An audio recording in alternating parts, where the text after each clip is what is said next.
City Commission regular meeting for this afternoon, Monday, May the 22nd, 2023. The time is 5:33. And on our agenda today, we would like to have prayer led by Commissioner Jenny Holland.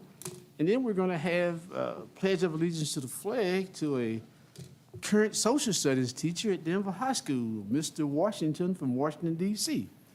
In that order, please.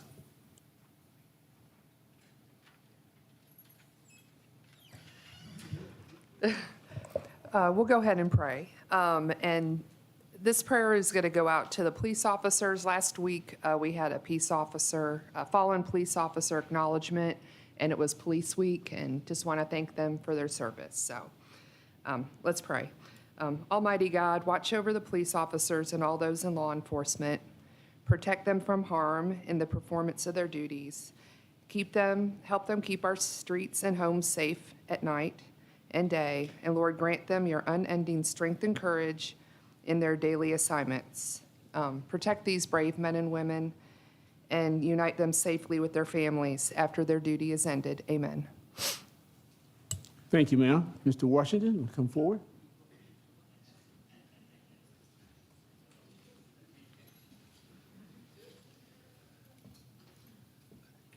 I pledge allegiance to the flag of the United States of America and to the republic for which it stands, one nation, under God, indivisible, with liberty and justice for all.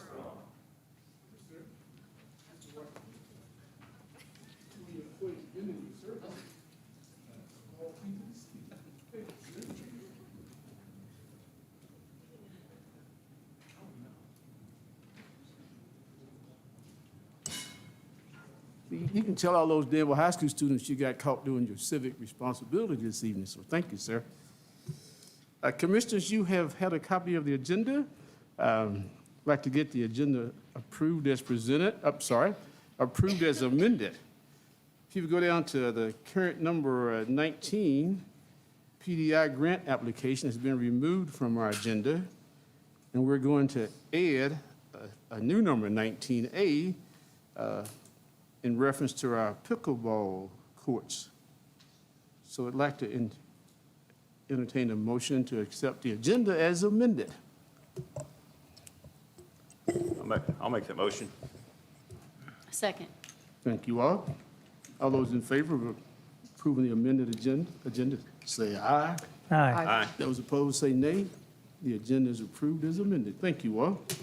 At this point in our meeting, we have a section that's entitled Hear the Public, and the public can come forward to the podium, identify him or herself, and may speak to us for 3 minutes or less. But at this section of Hear the Public, you're only allowed to address us about items that are already on our current agenda. There will be an opportunity later on to address us about items that are not on the agenda. But anyone desiring to speak to the commission about items on the agenda?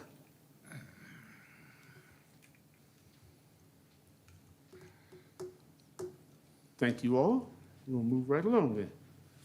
First item on the agenda is Dr. Greg Ross is going to come forward and talk to us about the Danville Independent Equity Committee. Dr. Ross. Hello, everyone. Thank you for allowing us an opportunity to address the public. I'm going to have members of the Danville Independent Schools Equity Committee introduce themselves. They would. Come up to the mic, guys and girls, ladies and gents. Hello, I'm Chastity McCowan. I'm a Spanish teacher at Danville High School, and I'm co-chair of the Equity Committee. Brittany Broach, the school counselor at Hogsett Primary. Who? Jerica Funkhauser, the instructional coach at Hogsett Primary, and also a parent of 3 kiddos in the district. Tevin Washington, I teach social studies at the high school, and I'm also a co-chair of the Equity Committee. Rashay Ford, I run Don't Sleep, and I also have a couple of kids that's in the Danville school systems. Don't know you either. And I'm Olivia Moore. I'm the Senior Media Manager for Danville Schools. At this time, I'm going to let Ms. McCowan and Mr. Ford kind of lead this discussion from here. So, Ms. McCowan, come up, please. Mayor Atkins, commissioners.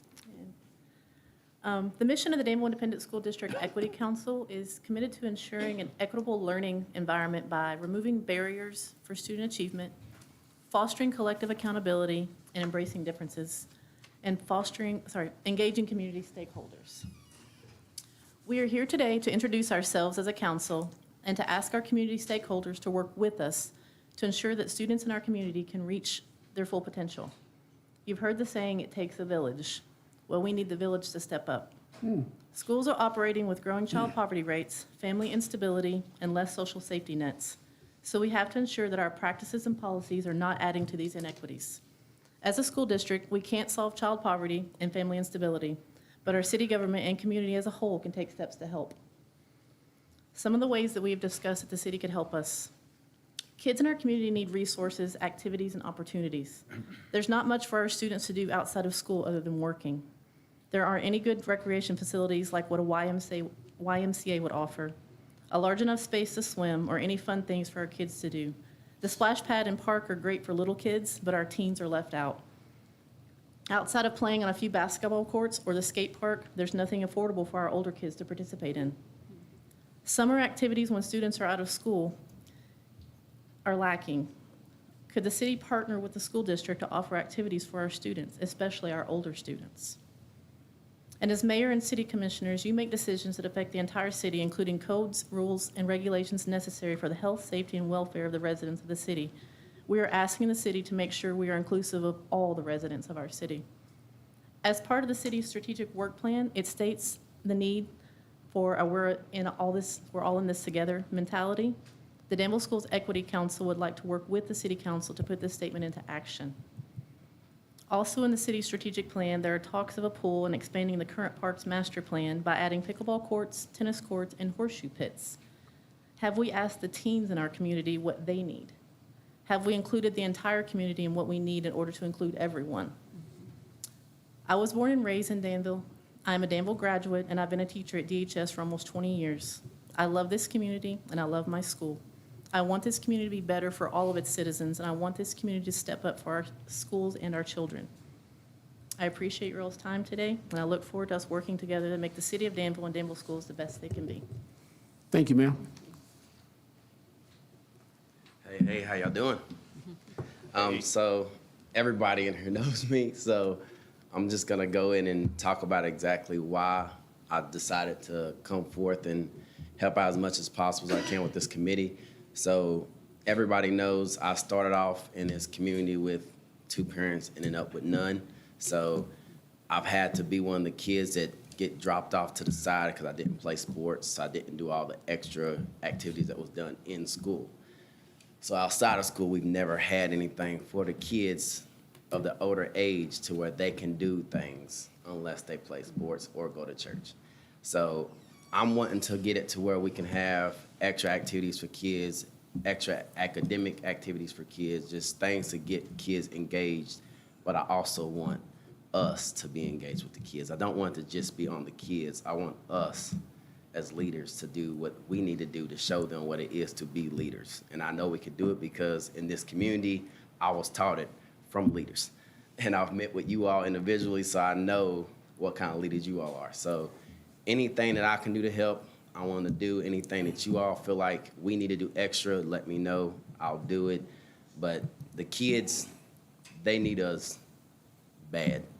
And anything that we can do to help, it's just clear that we can do it. I mean, we have a group of people that love Danville, and they're stepping up, and we just need all the help we can get, parents included. I mean, anybody that we can get, it's needed. Okay. Thank you, sir.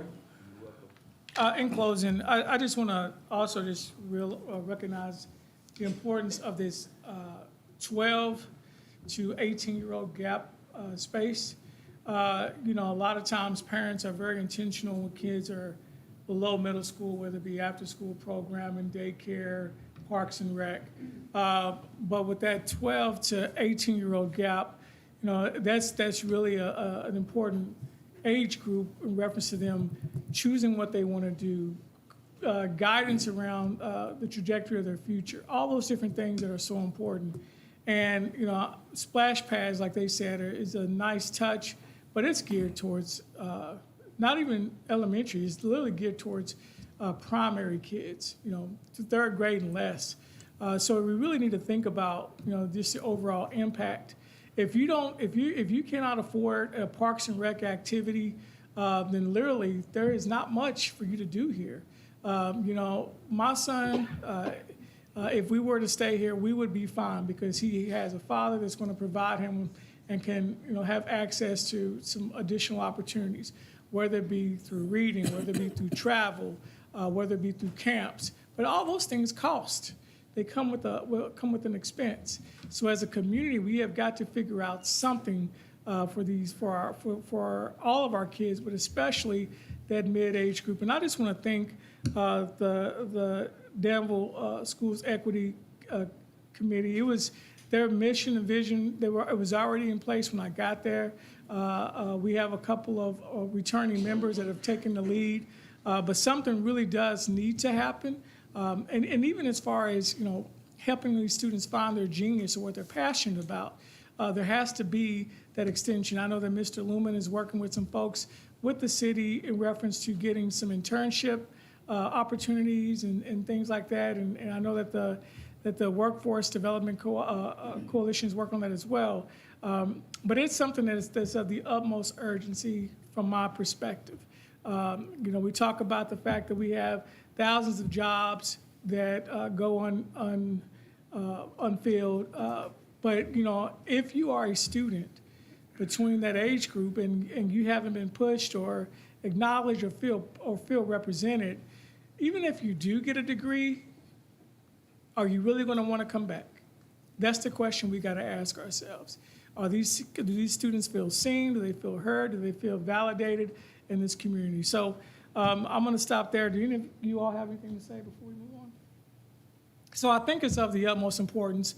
And this committee is not just wanting to be a committee. They want to have actionable items. And I appreciate Ms. McCowan, Ms. Washington, and Mr. Washington, the whole group, for moving in that direction, for having actionable items. So if there's anything that we can do, we hope to be present at the Brass Band Festival and things like that. But if there's anything we can do to get this thing rolling, please let us know. We'll partner with you any way we can. And I'm sorry I got to dart out to a board meeting. Well, we're going to talk about you. Don't leave. You know what I recognize about it? You guys talk about me anyway. I appreciate it. Well, I want to say thanks to you all for your presentation tonight. And people love coming to city commission meetings and fiscal court meetings and giving us homework assignments. And I appreciate that. But, you know, I'm a lifetime educator, so appreciate your comments. Homework assignment, though. Let's let the equity committee take the same presentation just made to us with some refinement and take it to Parks and Rec and their committee and talk to them about Parks and Rec activities, because they do a lot more than just throwing the balls out. And also talk about proposals for our community center at Jenny Rogers. And then you need to take this thing also to the Danville Board County Public Library. We will be everywhere you tell us to be. There are all kinds of things that, well, I'm just trying to say that summer is right now. You need some things that are going to be done immediately. So the library has all kinds of stuff, and Parks and Rec, and the things that we're trying to get started at Jenny Rogers, maybe a little bit more long-term, but I think lots of people need to hear your presentation. I really appreciate you coming and challenging us tonight. And we always seek community input when we do new things. And everybody always says, well, you left out the young people. I said, well, I didn't, but maybe we did. So let us bring back to us what the young people are asking for. No, we heard loudly from a group of folks about pickleball and about the tennis courts and about a 13, 14, 15-year-old baseball field, softball field. So maybe we need to hear from your students. So do a little homework. Bring us back some suggested things that might be incorporated this summer and this fall. Now, I'm breaking protocol because we don't usually address folks when they come to here, talk to us like that, but I understand the urgency for which you've asked, and that's for this summer, okay? Yeah, we met with Park and Recs already, so we're in injunction to doing stuff with them now. Well, I am, so. Well, now, I'm talking about the equity committee. Yeah, that's what Okay, I'm right, saying. okay, don't, We're gonna, yeah. we're gonna Yeah. meet with them together, so. Okay. Yeah, Well, you see what I just did? yeah. I'm putting it back on the committee, because not an individual came to see us tonight, the whole committee did, so I appreciate that. And I'm available for discussions beyond just this meeting, okay?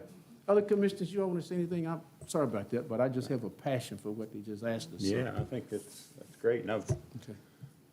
wondered how much we've engaged the youth in some of our long-term planning. Yeah. Apparently not enough, obviously. Well, the two, So- yeah, there were some meetings at parks now that I attended, and we had probably 3 school-age kids for every adult. Ms. Calhoun down there at Batewood, she can give you 2 examples, but we try, so we don't do enough, but you all gonna help us with that, I appreciate that.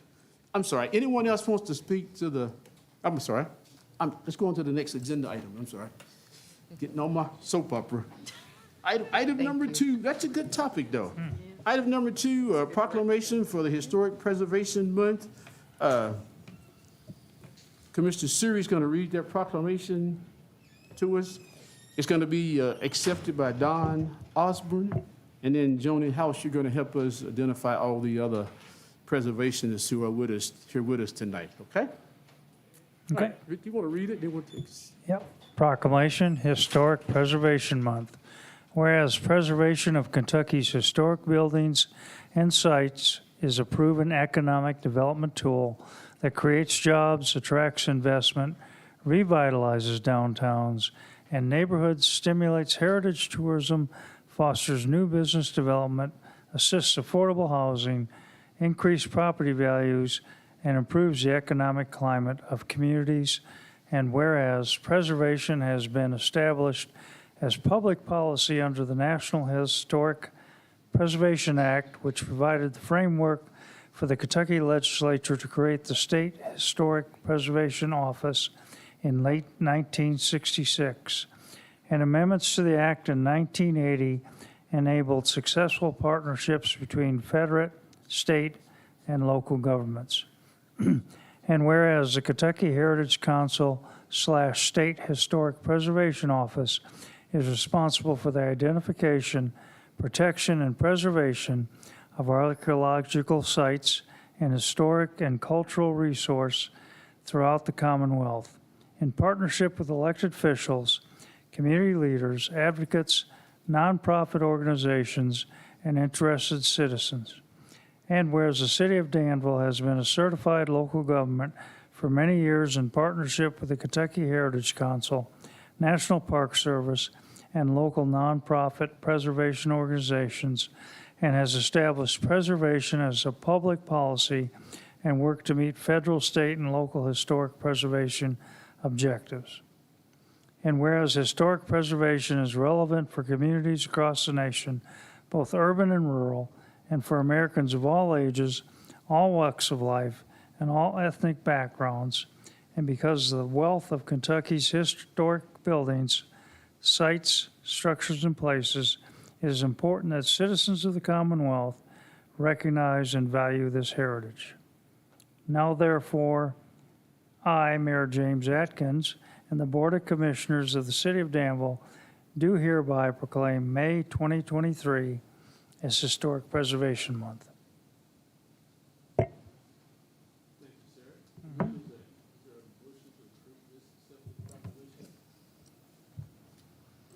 I'll make a motion to approve the proclamation as presented. Second. All those in favor say aye. Aye. Aye. Those opposed say nay. Ms. Don Osborne from the Board Landmark Trust. Come forward. You see the proclamation?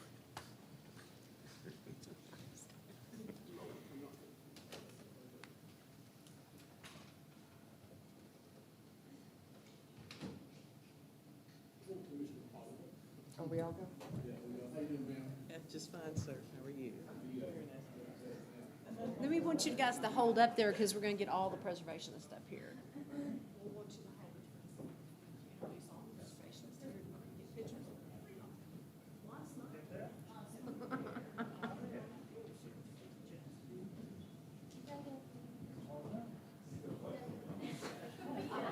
We've been historically preserved.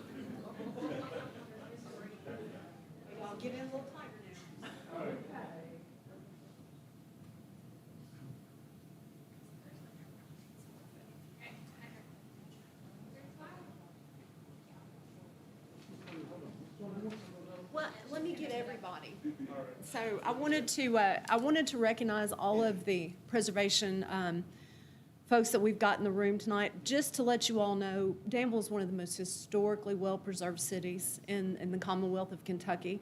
You all have a extremely rich history in Boyle County. You have the largest Civil War battlefield in the state of Kentucky and one of the most well-preserved battlefields in the United States. So I think Boyle County and the city of Danville have done a remarkable job. So if I can introduce Mr. Tom Tye, who is the chair of the Danville Architectural Heritage Board. He does a lot of work for us.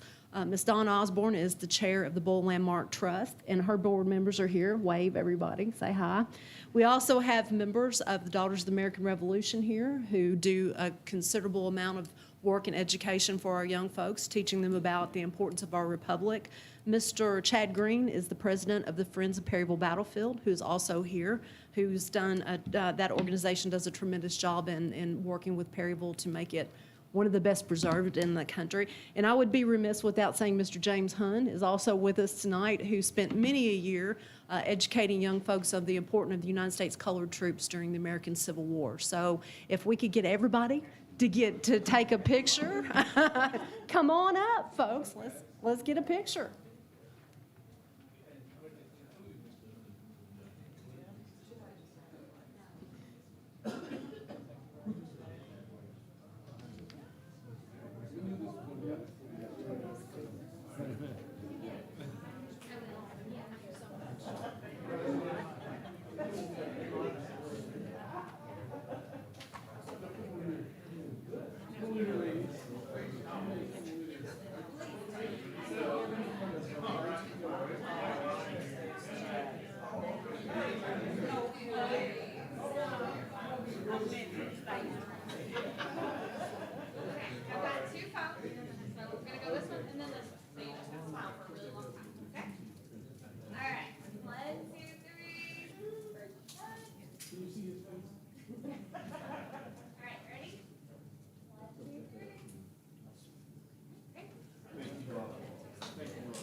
I think I'm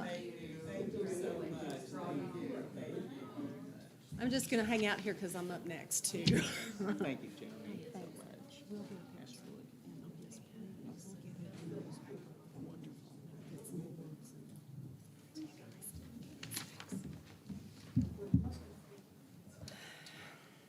You stand there because you're next on my agenda, right? That's right. Good, you did good, ma'am.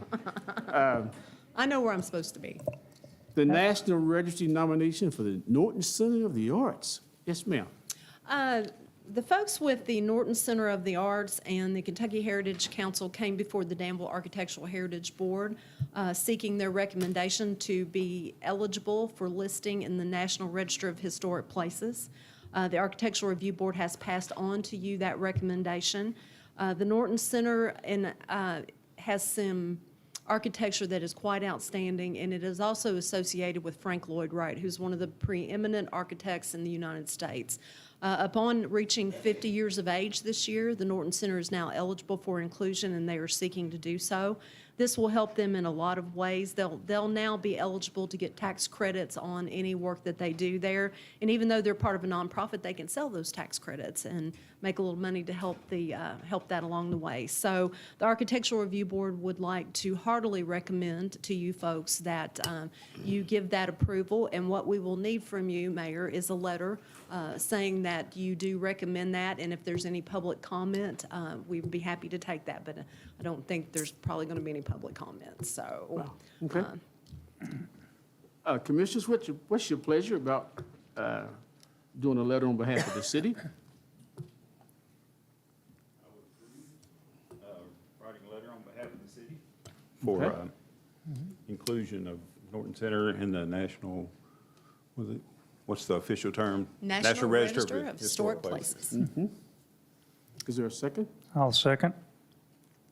Okay. Are there any other questions or comments about this letter? Joni, I'm just kind of curious how did Center react to this honor? Well, they brought it to us, Yeah. so Well, there you go. I suspect they are very happy to do so. Yeah, They were great. working with the Heritage Council for several months now.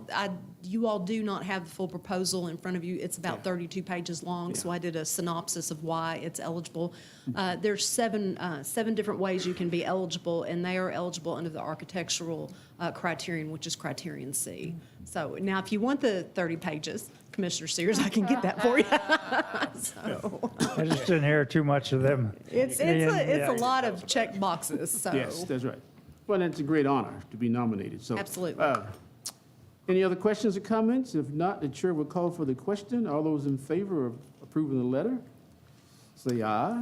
Aye. Aye. Those opposed, say nay, and congratulations, we're going to send a letter on that behalf. Hey, thank you so much. I appreciate it. All right. 50 years old. What's that? And I'll work with Ashley to get you the wording, sir, that we need to get done. Yes, ma'am. That's good for you. All right, That'll thank you work. all. Yes, Good ma'am. evening. Next item on the agenda is the approval of the minutes of the previous meetings. Chair will entertain a motion. I'll make a motion to approve the minutes of 5:5, the special called meeting, 5:8, regular meeting, and 5:12, the special called meeting. Thank you, ma'am. Second, Second. any questions or comments? Any corrections or deletions of the minutes as proposed? If not, call for the question. All those in favor of approving the minutes of those three meetings, say aye. Aye. Those opposed? Thank you. Motion carries. Next item is communications update from Ms. Crossfield. Crossfield? Crossfield, I'm right. I'm just messing with you. Thank you, ma'am. Oh,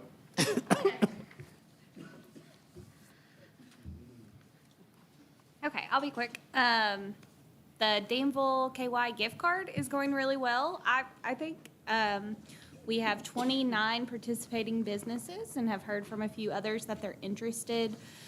So far, we've had $945 worth of gift cards purchased, and they are starting to be redeemed in stores. And so far, I've talked to a few of the stores that have redeemed them, and all went well. It went smoothly, and so it's just an extra way to get people in the door. What I handed to you there is kind of the next phase of this program, and that's reaching out to businesses that wouldn't necessarily be able to participate in that way. You know, they can't take MasterCard, or maybe it's a bank or the hospital or someone like that is more of a professional service. A way we can help them and get them involved is sponsorship opportunities, and all of that is handled through YIFTY, which is the gift card program provider. We can take those sponsorships and put them on all the marketing materials for a period of time. And really, it is completely up to them how they choose to participate. One way that YIFTY suggests is through a BOGO offer, and so they can sponsor a BOGO offer for a period of time where if someone purchases a gift card for someone, then they'll get a gift card themselves of a amount that that business decides, and we can kind of tailor it to their needs and then get their name out there that way. So I'll start reaching out to businesses, but that's available. And also, it's a great way to show employee appreciation. So some of those businesses may want to do bulk purchases, and there are discounts on the delivery fees for bulk purchases. So there's that. The e-newsletter that we've talked about, we are going to put a pop-up on the website so that when people visit our website, they can choose to subscribe to the e-newsletter. Now, it'll only pop up the first time they visit the site, so they're not going to get annoyed with that, hopefully.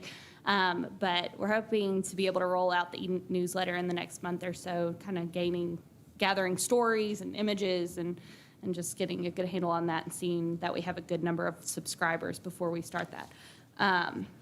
The community calendar is getting a lot of use. So I really like that feature on our website. We've had a lot of different organizations submit events. And so that is available for community organizations at danvilleky.org/calendar. They can submit an event. The only caution is that when you go to submit an event, it alphabetically defaults to the cemetery calendar. So they need to be sure to change it to community calendar, because that gets awkward. So, I do intend to put a list of calendar events in the June water bills. So if anybody has anything to add to the calendar, I'd get that in before June 1st. Next, the Danville KY cards that we talked about, the business cards that we can place at different businesses. Those are being printed, so those should be rolling out here in the next week or so. And then just continuing to update the website and discussing the landing page and the possibilities there. So, do you guys have any questions? Yeah. Any questions or comments, commissioners? How far would you say we are from the landing page being a thing? So, you know, we've had a lot of conversations with the Development Corporation because this is going to be a community project. Now, we would like to take ownership of that, and that is budget dependent. So we'd like to take ownership of that just because we are kind of the voice and the source of information for a lot of people here. So that's going to have to be ironed out, that partnership. And so that's just a matter of everybody knowing where their budgets are at and how much involvement. I understand. Thank you. Other comments, questions? Okay. Thank you, ma'am. Thank you. All right. Next item, Amber Shearer. That's not right. Schwartzer? Shartzer. Shartzer? It's a hard last name. I don't want to say Dart Sharch, but It's close. It goes with it. Yeah, okay. I had put on the agenda, we need the contract signed so that our swim team is able to swim at Center College for the next 2 weeks, so they can go ahead and start practices and getting ready. We have plans to fill the pool up this week with water, and so once we get that done and get the health department out there and get it all checked out and looked at and get it good to go, they're gonna come back over and swim at Bunny Davis. Okay. Is there a motion? I'll make a motion to approve Resolution 2023-05-2201. Thank you, ma'am. Second. Any questions or comments to Amber? There's no cost to the city, No, right? no fee. Okay. Nicely done, Amber. Thank you. Okay, all those in favor of approving this agreement? Aye. Hi. I'm sorry. Thank you all. Jump up and down. Those opposed? Have to, She said run out the building, right? I'm sorry. have to work on our You gotta forgive me, Photoshop man. work. Mayor, I wanted to give a quick update. Amber, stick around in case they have questions. We're filling the pool tomorrow at 5 o'clock. So we might see some water pressure issues in the area while we fill the pool, and then we'll fire everything up and make sure everything's running. I mean, the goal is still this weekend, but we're pushing for this weekend. So we'll see. We'll let everybody know as soon as we know a date for the pool opening. You need some volunteers to jump in and see if the pool's holding water? It's gonna be a little chilly. Oh, I was gonna volunteer. Commissioner Cottle was ready to go. Daggone it. He is? All right. Thank you, ma'am. All right. Next item is hazard mitigation plan. Mr. Cawford, you have that and the next one. Thank you, Mayor Commissioners. I'm going to introduce Brian Coyle. See if he wants to come up, Brian Caldwell, see if he wants to come up and reintroduce himself. He's the county's emergency management director. And we'll let him talk for just a second. We'll go over both of them together. Right. Good evening, Commission and Mayor.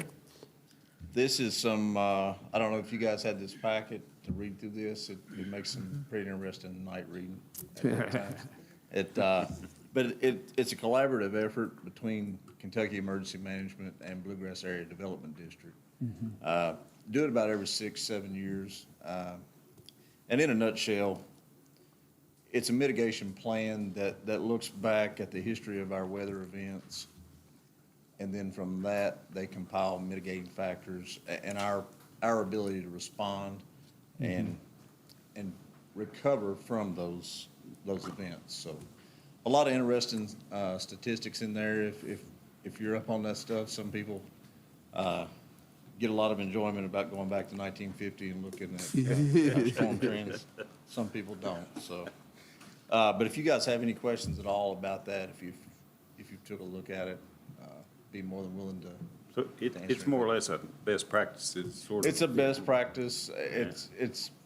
It's basically saying that the county and the city of Danville and the cities of Junction City and Perryville are agreeing to come together to work through whatever we may face Yes. in a Very good. resolution form. And that's a great way to say it. Yep. Yep. I agree. Any other questions or comments? Should we do these individually, do them separately? We're going to do them separately. I got some comments on the second one that are short. Okay. Do we have a motion on 2202? So moved. Is there a second? Second. All those in favor say aye. Aye. Those opposed? Okay, next item, 2203. Mr. Coffey? I would make one quick note, and I'll let him explain the purpose of it. The copy that you all have, we did one more iteration of it, and we added some phone numbers that are not in that version. For example, we added some contact information, and so these are not material, but I just want to footnote that in the signature document that we have back here, these changes are inside of that. For example, we added a contact information for Norfolk Southern, and then also we changed the phone number for the water plant and did some minor adjustments like that that are really materially insignificant. Brian, if you want to talk about the overall changes since the last time we talked about it. Well, I mean, it is good to make sure all of those contacts, of course, are up to date and correct.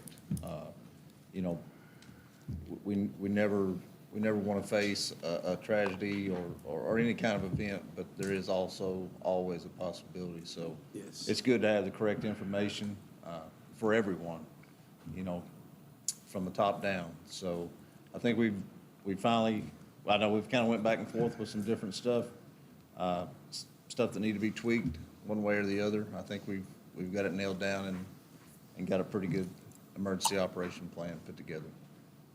Good. Chair will entertain a motion for 2203. So moved. Second.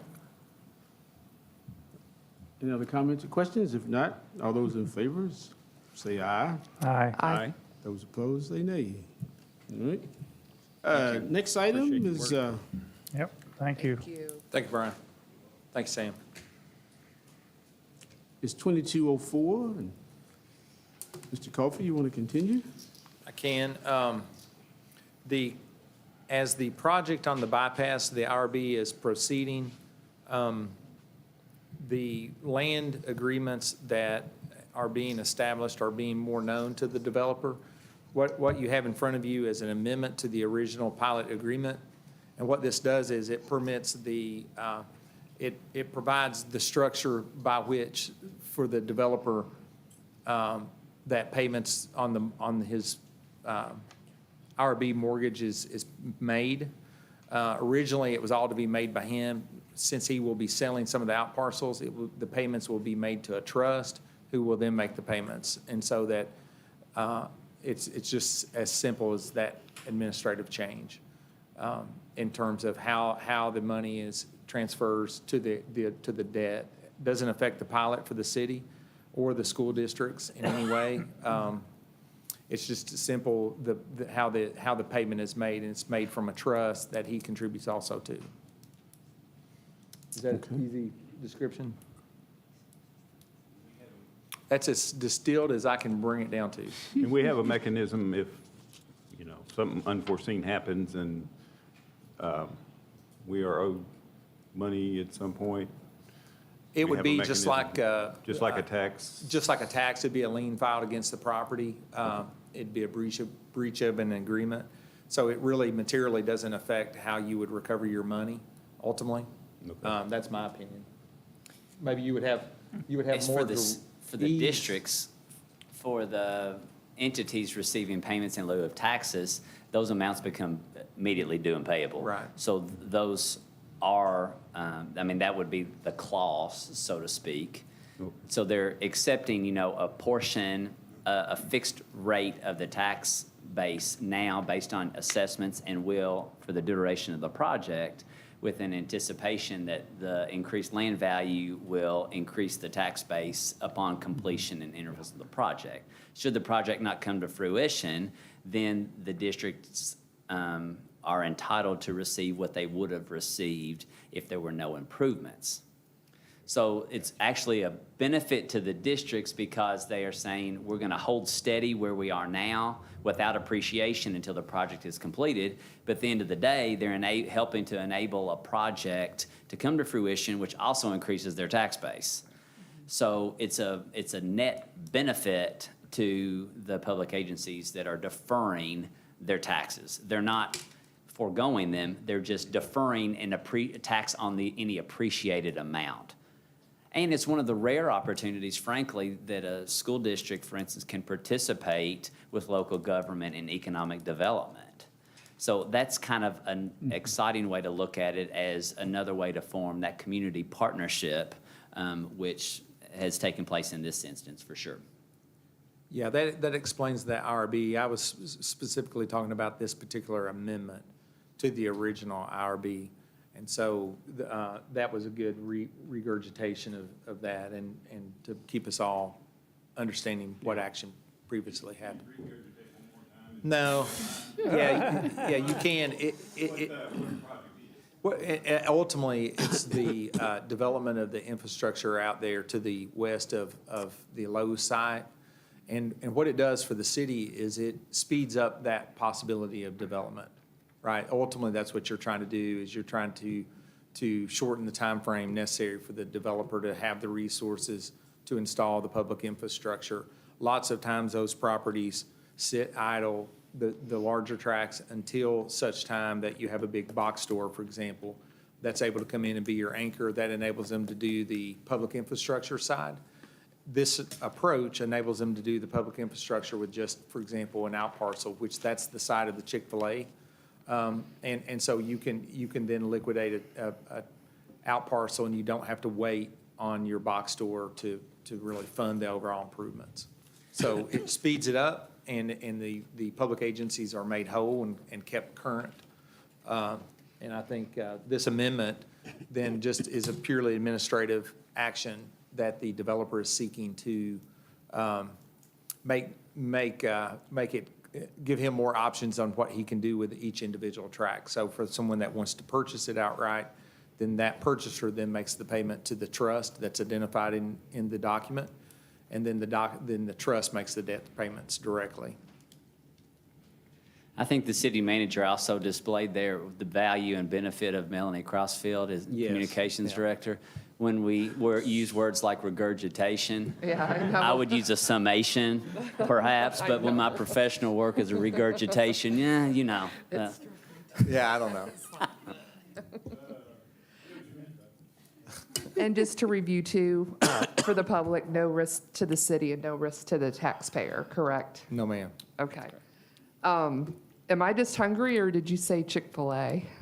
I said Chick-fil-A. Okay, so that's coming? The work that is ongoing out there, yes. Oh, I did not know that. Okay.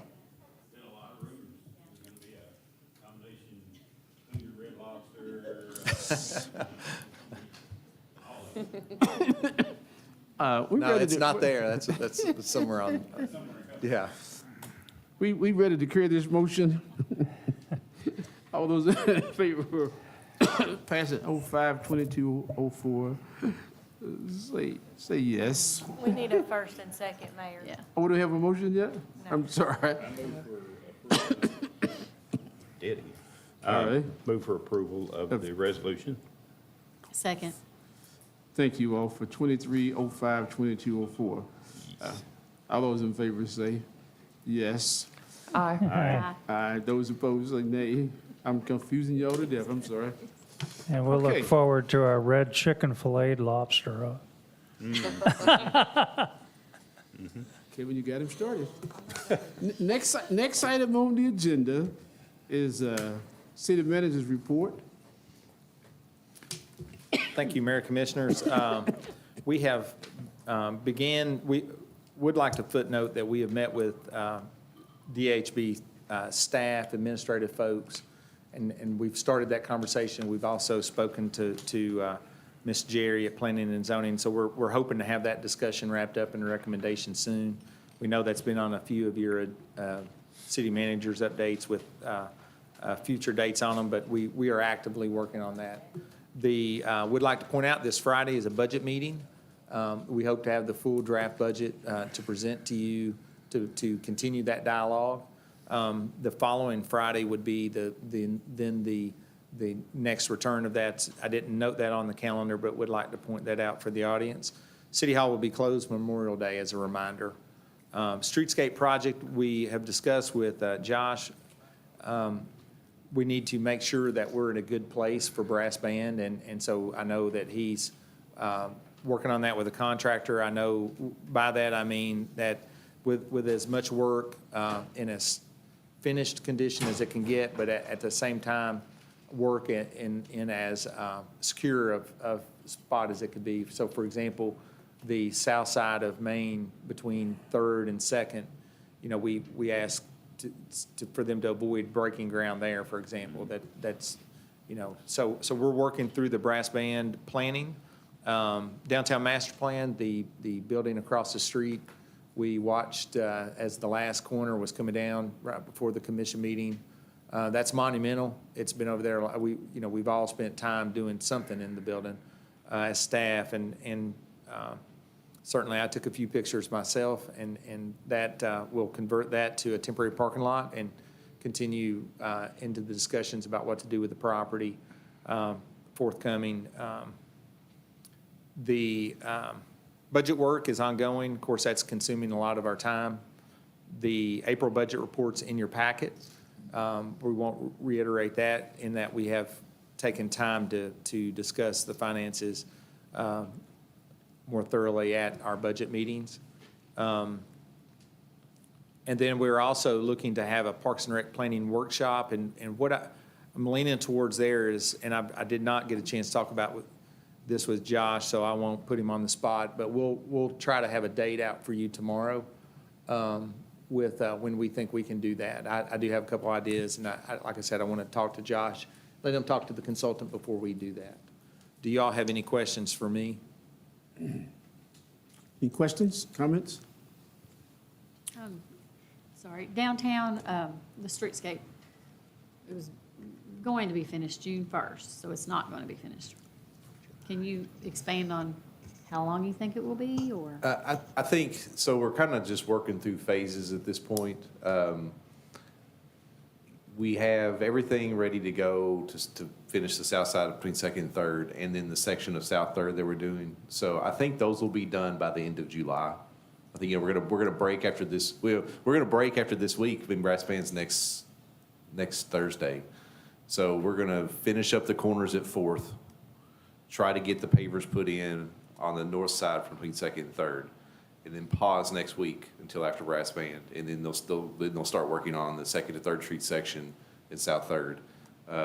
Street lights are still due to be delivered June 9th, so spend the month of June installing street lights.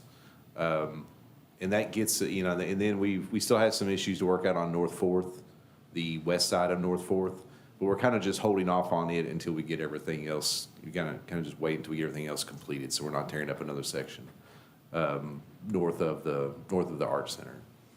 And I think it's kind of slowly dragged a little bit behind schedule through the spring. It was probably behind schedule once we got out of the wet January that we had. It was probably already a month behind, but they were trying to be optimistic about catching back up, and they just never did, is the way I've looked at it, because they've made progress. They've been here. I've not seen a scenario where they've slowed down and caused this delay. I think they just were trying to be optimistic about catching up and just didn't. And we're not in a situation where we could go with liquidated damages or anything like that for them being behind, because there's been a lot of different circumstances that have caused these delays. So we're just, I've just one day at a time trying to push it forward as hard as we can without, causing too much disruption. But as you can see, they're starting to put the pavers around the trees, and the paver contractor's back. They got back last week after they demobilized for a couple of weeks. And I think the tree contractor's supposed to be back soon to start looking at some of the dead trees that they put in to get those replaced. There's been a lot of talk about those, but those are their responsibility until the project's done. So it's kind of their prerogative about how they handle those situations. So we've told them our concerns, and we're kind of letting them work on the trees as they can. But yeah, I've kind of moved my date just when I talk to people now to July 4th really is kind of when we'll have Main Street completely buttoned up, other than the traffic signal mast arms, which we talked about when we did that change order last month. So are we communicating that with downtown? Yes. As well, Yeah, all the businesses, Melanie? Melanie's been working with me on that to kind of get the word out to everybody. Okay. What kind of trees? I know some of them are black oaks, I think, aren't they? Black gums. Black gums. Yeah, those are the ones we've had the most trouble with, the ones that you've seen they're the most are struggling the most are the black gums. There's 3 different kinds of oaks. There's northern red oaks, shoe-barred oaks, and chinkapin oaks. And then we have some little leaf linden and some lace bark elm on the site as well. I had somebody call me and tell me that we're planting a messy tree where we just pulled up a messy tree. So do they have that reputation? You know, I tell folks this, I'm trying to, these are the trees recommended by our landscape architect that works in street trees. And I'm trying to have a little faith that they've chosen the right species. And I think what I've kind of learned too through this process is there's a little bit of maintenance with every tree. There's going to be something that we have to worry about with every tree. We just have to be committed to the maintenance, I think more than we were in the past. But I think anything's going to be better than the smell of the berries from the ginkgo trees. But I agree. And you'll tell the downtown merchants that the dead trees are going to be replaced? yes. Okay, Yeah, we sent out an update today that had that note in there that they will be going back through and looking at the trees. Yeah, they have a warranty period on the trees too, up to a year. So- Yeah, we went out the first day and said, hey, these trees look really bad. And they said, well, our tree contractor says they'll be fine. And it's kind of like, well, it's, so it's kind of in this weird space where they're going to be, the tree contractor's going to say that. And, they have a chance to water and see if they can get them to come back. But at the same time, we all kind of know they're not. So we just have to it's a little bit of patience involved. We've talked a lot about that lately with construction contracts. There's a lot of patience involved that it's hard in a scenario like this where everything's really visible to the public. That it's hard to have patience with the contractor as they work through some issues. But Okay, thank you. One more status of the fountain.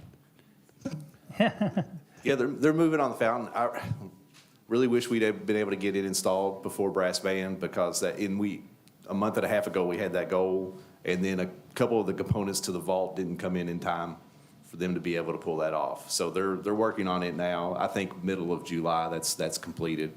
We've been making some decisions about the grading and how that's going to lay out. So yeah, it's and the fountain is here. The fountain is sitting over in their lot where they're storing their materials. So if, I can walk, if you all want to see it, I can walk you all over there sometime, take a look at it just so you can see the scale of it. It's going to be really nice. It's appropriate scale for that corner.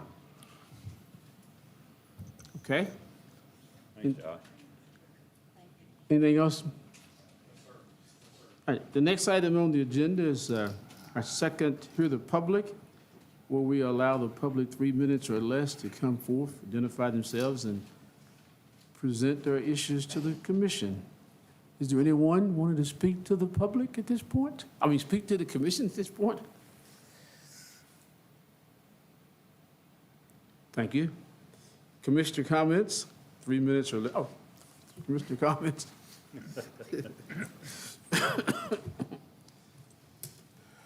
Go ahead. Okay, only me. I just wanted to, went to the police officer memorial thing last week, and it was really nice, so thank you all for doing a good job. And I wanted to say thank you to John in the cemetery, because we recently found out that there was a third officer, and Tony could probably talk about that or something later, but he's been very helpful in trying to find the grave. He was buried in 1880, so so thanks to him, because he worked hard to try to help find it. And the cemetery looks really good. Wow. Thank you, ma'am. Anyone else? Yeah, Boyle County High School hosted regional tennis tournament is wrapping up tonight. I went to several games. People seem to be very impressed with the new tennis courts at Millennium. And also at the Parks and Rec Advisory Committee meeting, I wanted to remind the folks there that There is a lease agreement being drawn up, so we're just not giving it away free to boil to take over the courts and shun the public for a small period of time. It's really kind of minor. You want to comment on that? Yeah, city attorney and I talked about that a little bit before the meeting. We have a draft. We've got to just push it forward. We'll commit to Yeah. finishing that up. Okay. I mean, we can say just as a benefit or point of information now, discussions with the school district have materialized in an agreement with them paying a per pupil cost to the city of Danville for utilization of all park facilities. So they're just going to take enrollment times the multiplier and pay to the city a cost on an annual basis based on their enrollment figure just for the utilization of the park, which is high due to the fact that their school district neighbors a city and county-owned park. So What's our arrangement with Danville? Any? We want to use the same thing for them. Dr. Ross had indicated some ideas around the tennis courts on this end of town, complimenting Jenny Rogers and whatnot. So we'll do the same thing. We want to get this done and then carry it over to Danville schools as well as anyone else. So it's really modeled after the city-county's relationship, honestly, so that they contribute towards parks and recreation operations in a similar fashion. Struggled to find a basis, and then we decided that to recommend the per pupil concept, and that seemed to be received, and so we'll just continue to bring that forward. Very good. Other commissioner comments? I'm just going to remind everybody that Pioneer Playhouse has their opening this coming weekend, so mark that on your calendar. Okay. Other comments?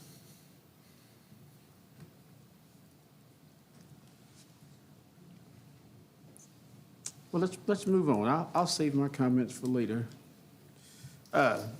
Next item is financial section is payment of our bills. Chair will entertain a motion to pay the bills.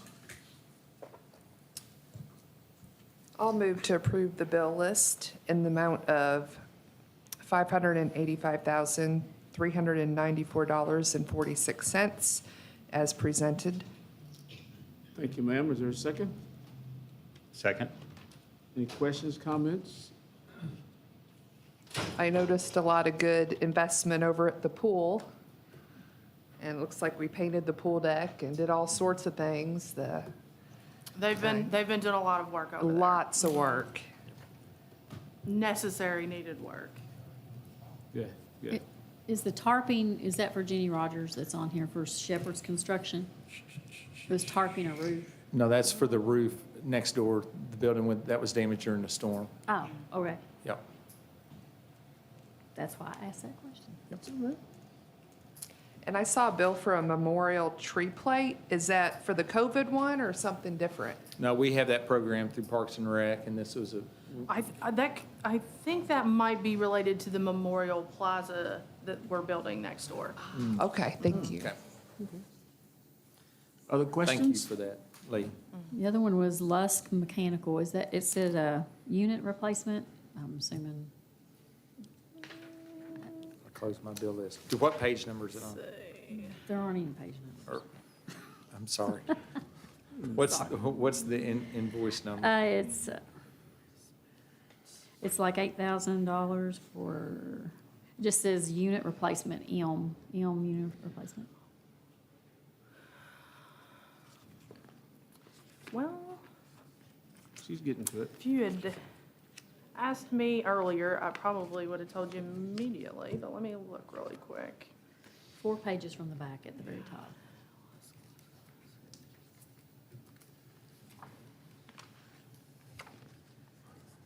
I think that is also next door, Emma's Museum Fund, which is where it would be paid out of. So it could have been related to the old federal building, because we do service their HVAC units and things like that. And I know they've had some issues, but I'm not sure exactly which building it is for, but I can hold off on that one and get back to you if that's the desire. Yep, so I will do that. All those in favor of paying the bills? Aye. Say aye. Aye. Those opposed, say nay. Thank you, the bills are paid. Next item is Resolution 05-2205, engagement letter with RFH. Ms. Compton? Yes, so this is just to bring to you all the official engagement letter for our fiscal '22 audit, to get that started and underway with the audit firm RFH, who we had discussed when we issued the RFP a couple weeks back. Total fees for the fiscal year '22 audit will be $63,600, which is on page 6 of their agreement. And as we discussed, timelines, that's also on page 6. They expect to begin no later than June with a completion by September 1st. Thank you, ma'am. And that will put us, will So that catch that'll us be- up, or will be, So that's the fiscal '22. They'll bring back a second separate letter for the fiscal '23, which will probably come, my guess, somewhere around late August, early September. And we had planned for fiscal '23 to be completed by January, I believe is what we documented in the RFP. And then after those two, we will be officially caught up. Yeah, so the second one, we get this done by September 1st, then the audit after that is really on the normal time frame that it would be done, which is the fall. good deal. Yeah. Thank you for putting a specified timeline to complete the Right. audit in there. I think that was very necessary. So, Do we have a motion, or we need a motion on 05? I'll make a motion to approve Resolution 2023-052205. Is there a second? Second? All those in favor say yay. Yes. All Yay. those opposed say Yay. nay. All right. Next item on the agenda is the Smith Contractors Change Order Number 7. Mr. Carrier, you have the next 3 items. Thank you, Mr. Mayor. This agenda item is in regards to change order number 7 for the wastewater treatment plant Phase 2 project. This change order is for various items, including, we made some modifications to the handicap accessible sidewalks, some flow meter transmitter additions, additional concrete work, emergency bypass connections and cost deductions, and some other items. The other items are listed further in your packet. This is a net increase of $31,844.45. So the existing contract of $8,696,143.11 will be increased to $8,727,987.56. Okay, thank you, sir. Is there a motion for 05-2206? I move for approval of Resolution 2023-05-2206. There's a second? Second. Any other questions or comments? What's the, you mentioned handicap access, I know notice that's in here. What does that pertain to at the, So we had some anticipated handicap accessible ramps along the electronics building that was proposed in the design to be located on one end of the building, and we wanted to bring that back into the central point of the access for the building itself and add some additional concrete on either side for better access. got you, thank you. Other questions or comments? If none, all those in favor of 06, say what? What am I saying? Yay? Say yay? Yes? I'm gonna say yes. Yes. Yes. All those in favor, all those opposed, say no. Nay. Okay. Motion carries. Next item, 05-2207, Percival Road Elevated Tank Change Order Number 6. Mr. Carrier. Thank you, Mr. Mayor. This agenda item is in regards to change order number 6 for the Percival Road Elevated Tank and Booster Pump Station along Percival Road. This is for reconstruction of the tank access roads and some remote valve actuators and instrumentation and some reduction in electrical allowance for a credit to the project, as well as time extension. So really what this boils down to is a little bit of house cleaning as we close out this project. The contract price prior to the change order was $3,031,404. Net decrease, this is a credit back to the city of $5,831.51 for a revised contract sum of $3,025,572.49. Is there a motion? I'll make a motion to approve Resolution 2023-05-2207. Is there a second? Second. Any other questions or comments? Noted the word decrease. Yeah. Decrease. All those in favor, motion say yay. Aye. Yes. Aye. Those opposed, say no. Thank you, motion carries. 05-2208, Lebanon Road Sewer Phase 1, change order number 1. Mr. Carrier. Thank you, Mr. Mayor. This is also some closeout of a project exercise here. This is in regards to change order number 1.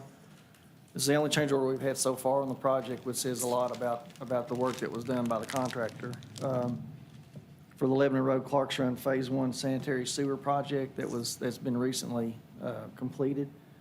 This change order is for additional costs for extreme rock conditions relative to the excavation process and bypass pumping time, as well as some manhole grade adjustments as required by KYTC along the roadway. So a little bit of history on that. So we ran into some pretty extreme rock conditions, extremely hard rock. So what does that do? It just adds time to the contract. The contractor had to go out and rent additional machinery and equipment to do the work. And that bypass pumping time is simply you're just bypassing around all that work to maintain the sewage flow to the system. So the contract price prior to the change order was $2,169,000.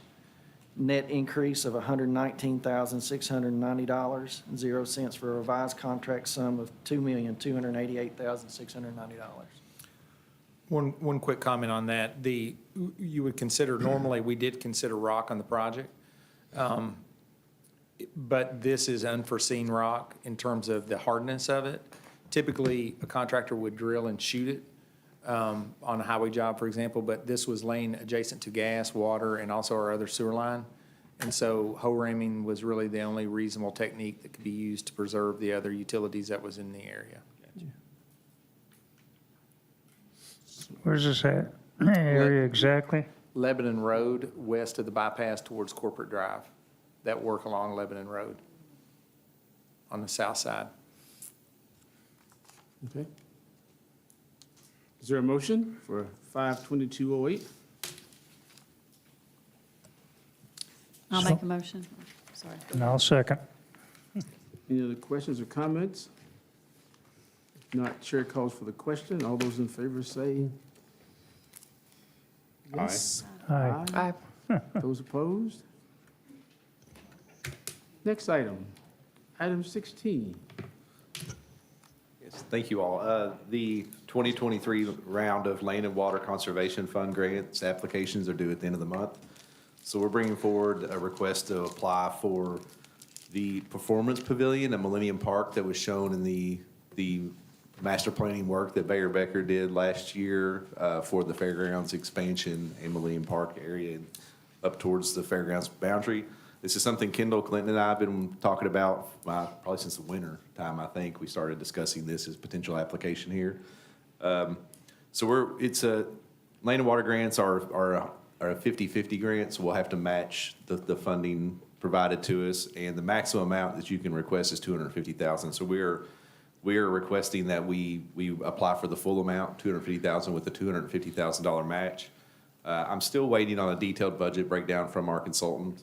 They did get me some renderings that I've included in your packet of potential pavilions. I think some of them, we'll kind of go through this and narrow this down to what we wanted. They gave me a little bit of everything. So as you look through your packet, don't overreact to some of the more extreme modern designs. So, but there's definitely some good ideas in there that we'll go through and we'll narrow down. Apparently this was all done with artificial intelligence too. They can just plug in prompts and it spits these out now. So it's kind of a game changer for this kind of activity. But, so we're requesting to apply for the $250,000 grant that we'll need to match with $250,000.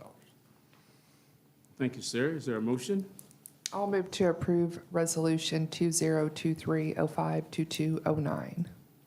Second? Second? Any other questions or comments? I just want to thank, Mr. Clinton, Mr. Morgan for looking for grants for these. So thank you. Yes. Yeah, I found it interesting. It's under a land and water conservation heading. What's, Yeah, that's just the name of the fund that provides these grants. I think this grant has been around for a really long time. I looked back and Cowan Street Park was bought with Land and Water grant.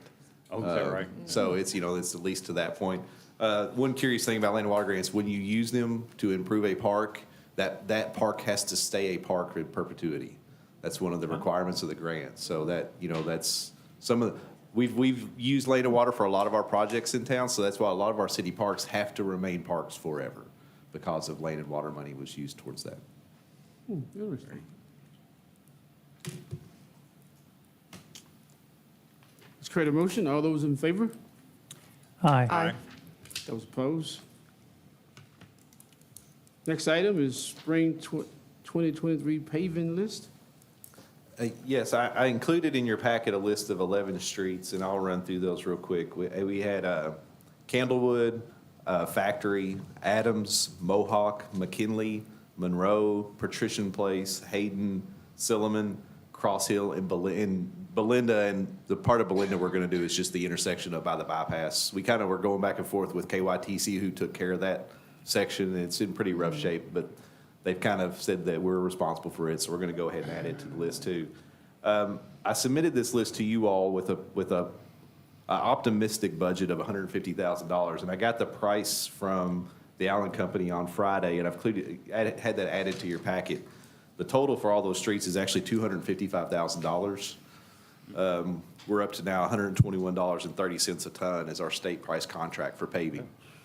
So I went ahead and I talked to Earl earlier, and I think we have a decision we can make. I can either go forward with the $150,000 and try to trim this list back to get it there. I think we can find some savings, especially in the milling. There's $40,625 in milling cost in here. I think we can work on that and bring that down some, and then I could maybe cut some off some of these streets. Find some of the some ends are better than others, and we can kind of trim those down. Or we could go with the full list. Our budget next year, we've budgeted $250,000 for paving next year in the municipal aid fund.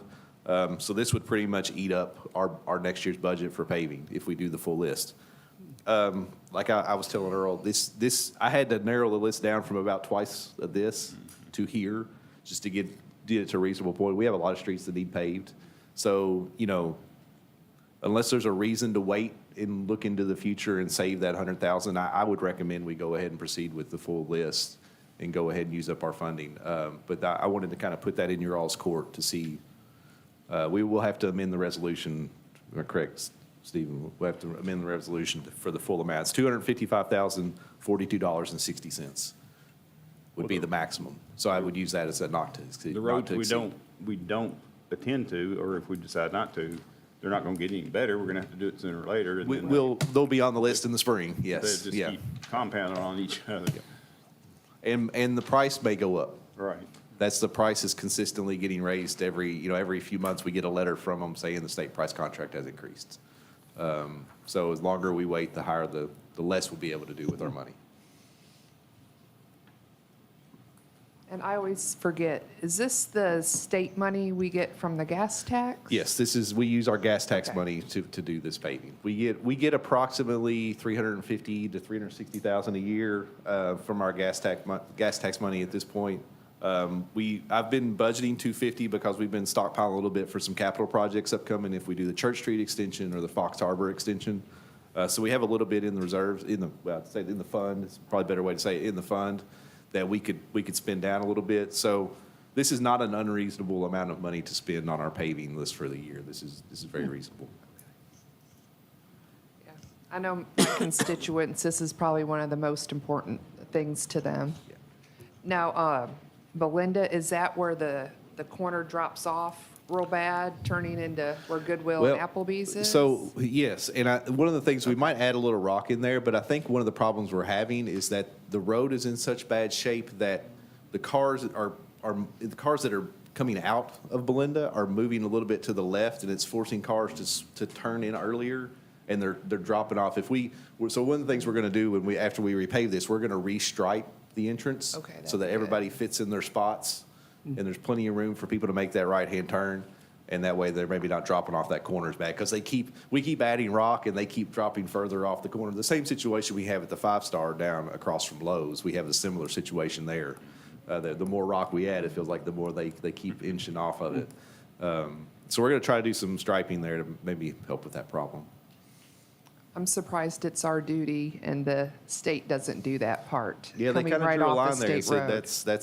that's their extent of their work. So we're gonna jump in and do our part. Okay, you. Chair will need to entertain a motion, and the motion has to be amended, I guess, up to this amount? We would simply ask that the resolution amount be amended from the $150,000 to the $255,042. $40.60. And 60 cents. Okay. If that's I'll the- chip that in if somebody doesn't get that right. The 60 cents, not the Oh, I other. thought you said the 2255, okay. Is that your pleasure? If so, somebody needs to make a motion that we amend. Given the funds are available for those two, I will make that motion. Second. Okay? And the motion is to amend up to the 255 plus, right? Yep. Okay, thank you for the motion and for the second. Any other questions or comments? If not, let's move this motion. All those in favor, say. Aye. Aye. Aye. Those opposed? Okay, Josh, you want to continue? Yes, we have another, the recreational trails program, the grant applications are due at the end of the month as well. We are requesting to apply to construct the trail extending the 2168 trail from where it ends now to Gentry Lane. We would go to Harrisburg Road 127, cross it, and then go north along the west side of 127 up to Gentry Lane, which is just a quarter mile north of 2168. Is that about right, Mark? About a quarter mile. The maximum amount we could apply for with this grant is $250,000, and it would require a $50,000 match from the city. So that's the commitment tonight, would be the $50,000 match to the $250,000. We met with the Trails Alliance on Friday to discuss this, because last year we applied for a Lebanon Road Trail, and that did not get awarded. We think this is a little better project, just from a connectivity standpoint. And we met and we discussed it. In your package, you have a conceptual design that was done a few years ago that was vital in getting the first funding grant, the TAP grant that the county got to do the section that's in now. And it kind of shows the preliminary design going across the bridge. We've discussed with KYTC in the past, this was before I was back, but a concept to be able to use the existing bridge to cross the railroad tracks. So that would save us the expense of a bridge. Just looking at our preliminary, I looked at some budget numbers from past projects like this, like the 2168 project that was already done, and the pricing we've done for Lebanon Road. And I feel like if everything went perfectly with the grade here, we could do this project for about $350,000. So I think at the end of the day, our match will be greater than $50,000, but that's something we can get into more as the project progresses. All we have to commit to tonight is the $50,000 match. We can look at, future pricing as we get further along in the design. It's all interesting. Commissioner, what's your pleasure? I move to accept Resolution 2023-05-2211. Thank you, sir. Second. Thank you, ma'am. Any other questions, comments? If not, all those in favor of this approval, say aye. Aye. Those opposed? Motion carries. We go to 19A, which is, I guess, Josh, that's still in, Yes. and this is one about the pickleball court resurfacing. So I received a quote Thursday from Tennis Technologies to resurface and stripe the existing tennis courts at Bunny Davis and turn them into 6 pickleball courts and install the 6 permanent nets for the pickleball courts. I included that quote in your packet, when I dropped off the memo earlier.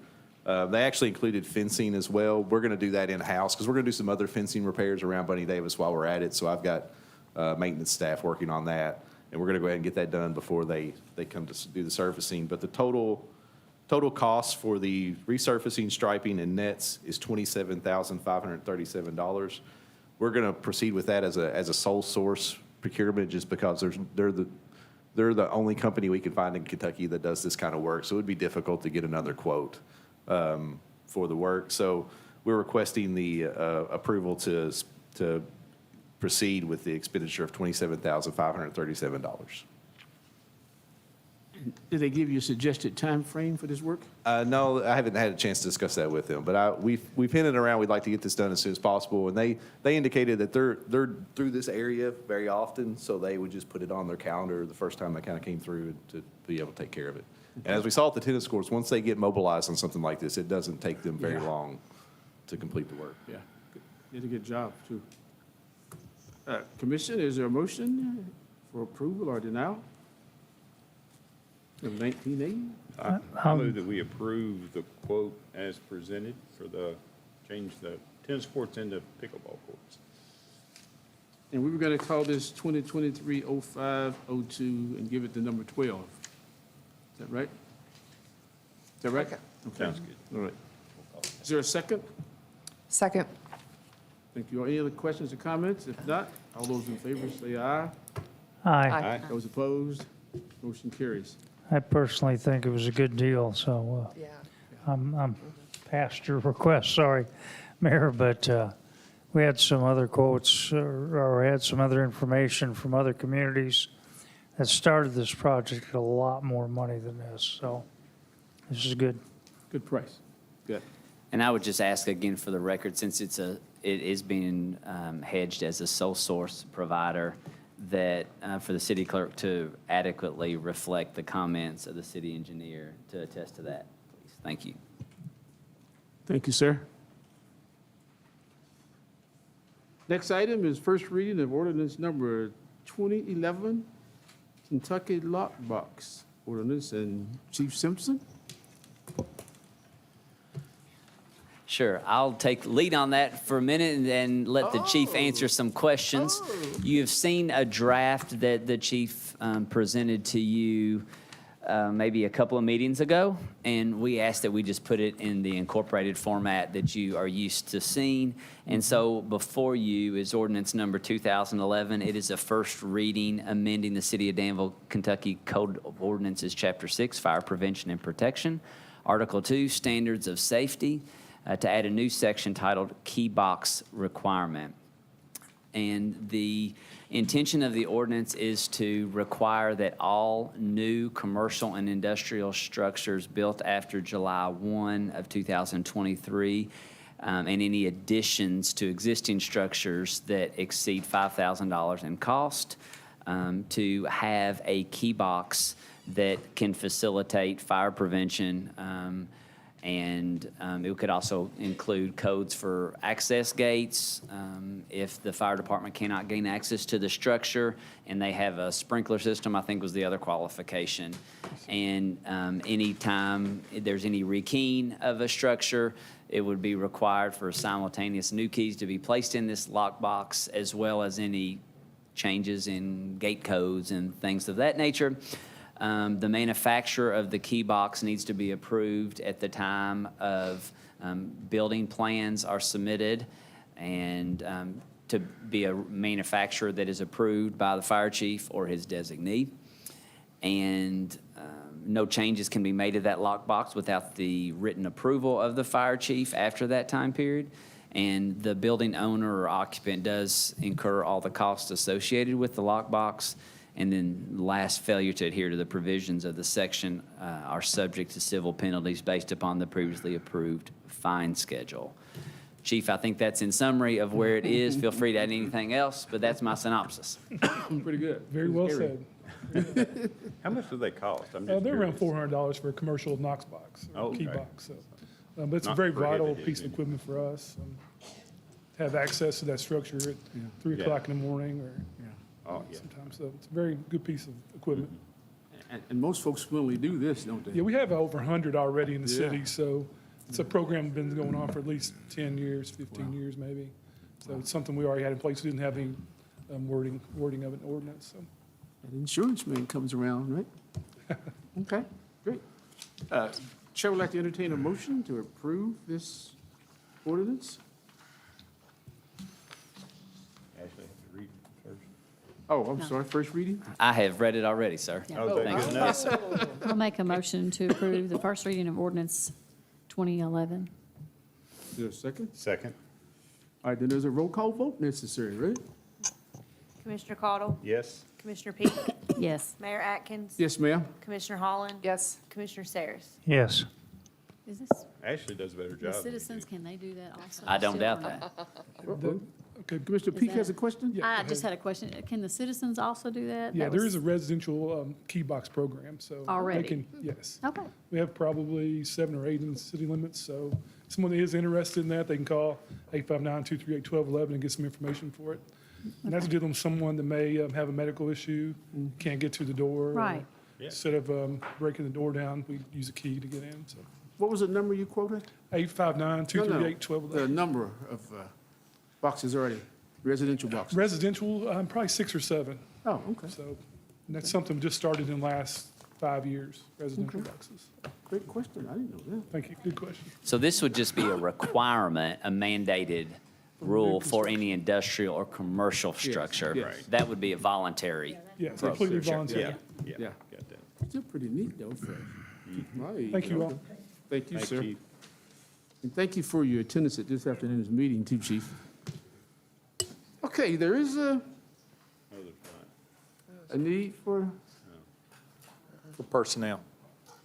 I disagree. oh, need for, I've been informed there is a need for an executive session pertaining to personnel. So regretfully, the chair will have to accept a motion to go into executive session. Is there such a motion? I will make a motion that we go into executive session to discuss a personnel matter pursuant to KRS 618101F. Is there a second? Second. Thank you, guys. All those in favor of going into executive session, please say aye. Aye. Those opposed, say nay, right? Aye.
Thank you, Mayor, Commissioners.